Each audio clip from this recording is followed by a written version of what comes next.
Hello আসসালামু আলাইকুম guys.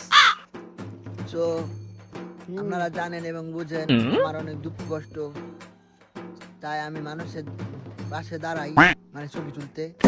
So আমার সামনে এখন বন্যা, তো মানুষ এটার জন্য মনে করেন যে অনেক কষ্টে আছে, দুঃখে আছে, কিন্তু আশপাশে কোনো মানুষ দেখা যাচ্ছে না, তাদের ঘর বাড়ি চলে গেছে। তো আমরা দুজন এখন এখানে চলে আসছি, আমাদের বাড়ি হচ্ছে ফুলছুটি, আমরা আইছি ফুলছুটি। তো আমরা এখন গান দিতে আসছি, সাথে আনছি আমি নিজে ক্যামেরাম্যান, আমার সাথে আছে ডিজে বাহারুল। গানটা ছাড়ো, বক্স আনছি, বক্স ফোনের সাথে লাগানো। তো আমরা এখন তিরান দিব। এখন ও যে একজন লোক দাঁড়ায় রয়েছে, সেই পাশে আসতে পারতেছে না। সো তাকে আমরা এখন যাই আনবো। এই গানটা বাজাও।